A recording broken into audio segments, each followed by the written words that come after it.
വിവരക്കേട് നിന്റെ പേര് CPM എന്ന് ഞാൻ ചോദിക്കേണ്ട. ഒറിജിനൽ വിവരക്കേടാണ് CPM എന്ന് ചാനൽ ചർച്ചകളിൽ CPM പ്രതിനിധികളായി പങ്കെടുക്കുന്ന ഓരോരുത്തരുടെയും നിലപാട് കണ്ട് കേരള പൊതുസമൂഹത്തിന് ബോധ്യമുണ്ട്. അത് ഗവൺമെന്റിലൂടെ വീണ്ടും ബോധ്യപ്പെടുകയാണ്. ഇയാളൊരു മാന്യനാണെന്നാണ് ഞാൻ വിചാരിച്ചത്.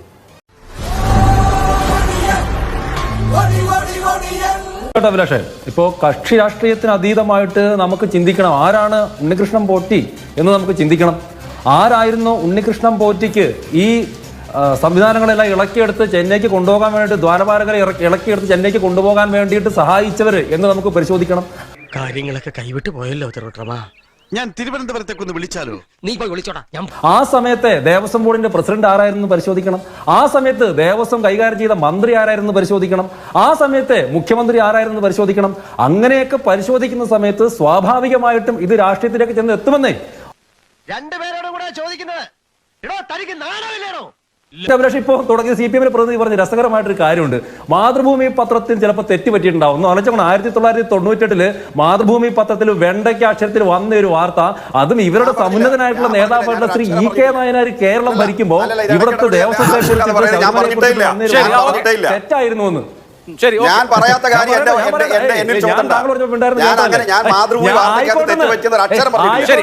ഇവൻ പറയുന്നത് വിശ്വസിക്കരുത്. ഇവൻ ഭക്ഷണം കഴിക്കാനും കള്ളം പറയാനും മാത്രമാണ് വാ തുറക്കുന്നത്.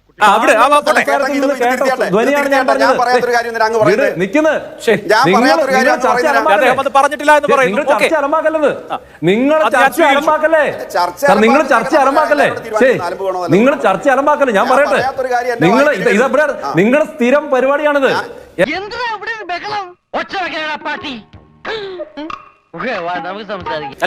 കാര്യം പറയട്ടെ, ഇടയ്ക്ക് ഇടപെടല്ലേന്ന്. ഇനി താങ്കളുടെ അവസരത്തിൽ താങ്കൾ പറയാം.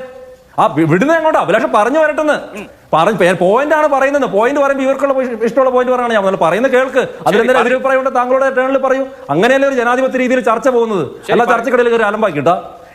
ഇത് ഈ ചർച്ച മാത്രമൊന്നുമല്ല. ഞാൻ ധാരാളം ചർച്ചകളിൽ പങ്കെടുത്തപ്പോഴും അല്ലാതെ പുറത്തുനിന്ന് കണ്ടപ്പോഴൊക്കെ ഈ ഇടതുപക്ഷ പ്രതിനിധികളുടെ സ്ഥിരം പരിപാടിയാണിത്. അവർക്കൊന്നും പറയാനില്ലാതാവുമ്പോഴത്തേക്ക് ഇങ്ങനെ ചർച്ച അലമ്പാക്കുന്നത്. ഞാൻ പറയട്ടെ, ഇതിനകത്ത്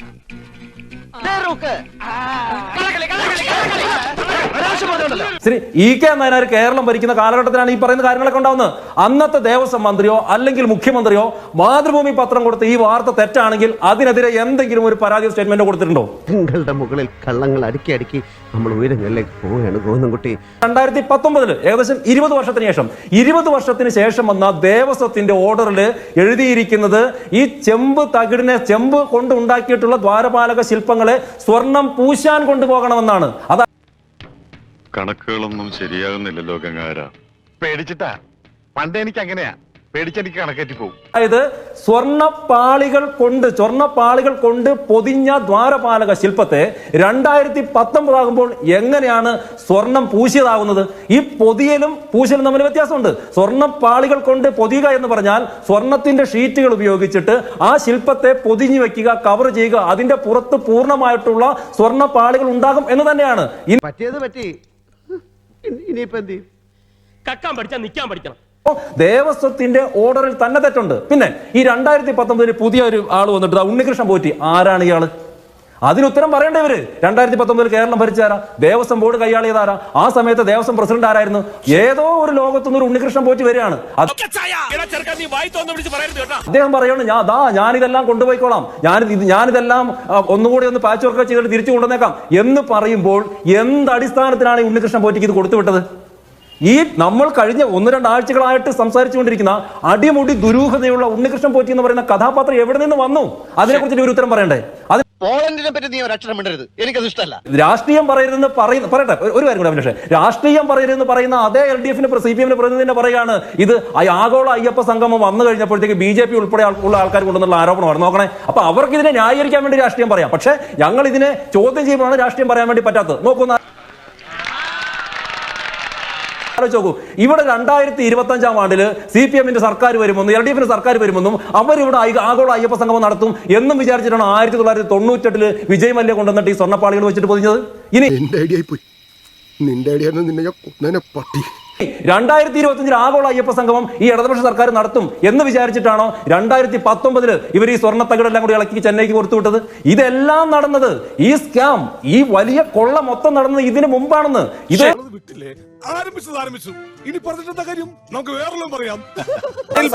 ശരി, ഓക്കെ, ശരി. അനിൽ ബോസ്, ഇപ്പൊ ഇവിടെ ചോദിച്ചതുപോലെ ഇപ്പൊ ഇതിനോടകം വന്ന വിവരങ്ങൾ അനുസരിച്ച്, ഇതിനോടകം പൊതുസമൂഹത്തിലുള്ള കാര്യങ്ങൾ അനുസരിച്ച് ഈ ഉണ്ണികൃഷ്ണൻ പോറ്റി എന്ന് പറയുന്ന ആൾ ഒരു ആഗോള ഉടായിപ്പാണ്. അയാളെ കുറിച്ച് നിങ്ങൾക്ക് പരാതിയില്ലേ? എന്റെ നമ്പരായി എനിക്കുള്ളത് മേടിച്ചിട്ട് വരാം.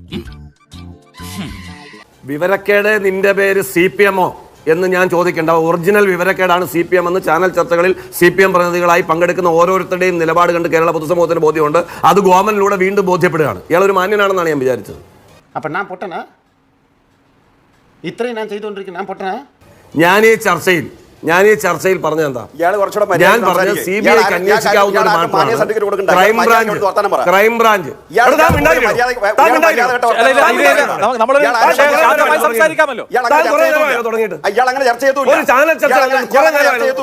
ഇവന്റെ ഉണ്ടകണ്ണ് കണ്ടാലറിയാം കള്ള ലക്ഷണമുണ്ട്.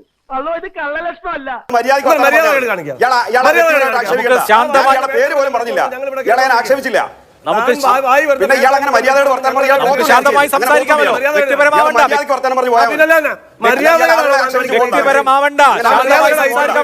സംസാരിക്കാമല്ലോ. ചൂരൽമലയിലെ പണം അടിച്ചോണ്ട് പോയാലും കിടന്ന് പറയത്തില്ലൂടൂ. ശരി, താൻ അവനെ കണ്ടാ പറഞ്ഞേരെ, ഞാൻ അവനെ കണ്ടാ എടുത്ത് കോണ കൊടുക്കുന്നു. കോണകെടുക്ക് അങ്ങനെ സാമാനം കൊണ്ട് കാണണോ? വേണ്ട, അത് അവസാനിപ്പിക്കും. CPM സ്ഥിരം തറപ്പണിയാണ് ഇത്. CPM തറപ്പണിയാ. കാര്യം ആളുകൾ കേൾക്കാതിരിക്കാൻ വേണ്ടി വിവരക്കേട് വിളിച്ചു പറയായിരുന്നുണ്ട്. ഇത്രയും വലിയ ഗതികെട്ടവൻ ഈ ലോകത്ത് വേറെ ആരെങ്കിലും ഉണ്ടാവും എന്റെ കർത്താവേ. അഭിലാഷേ, ആ ചോദ്യത്തിന് മുമ്പ് ഒരു കാര്യം പറയാനുള്ളൂ. ഒന്ന്, ഈ ഇടതുപക്ഷത്തിന്റെ പ്രതിനിധിക്കൊക്കെ വന്നിട്ട് ഈ ഇങ്ങനെ ഒരു തീവട്ടിക്കൊള്ളയെ, കേരളത്തിലെ ക്ഷേത്രങ്ങൾ മൊത്തം നടത്തുന്ന ഇടതുപക്ഷത്തിന്റെ കമ്മ്യൂണിസ്റ്റ് പാർട്ടിയുടെ നേതൃത്വത്തിലുള്ള തീവട്ടിക്കൊള്ളയെ ന്യായീകരിക്കാൻ വേണ്ടിയിട്ട് ഉള്ള മാത്രമായിട്ട് നമ്മുടെ ചർച്ചകൾ മാറുന്നത്. നോക്കൂ, ചവിട്ടി അവന്റെ അണ്ണാക്കകത്ത് കയറ്റിട്ടുണ്ട്.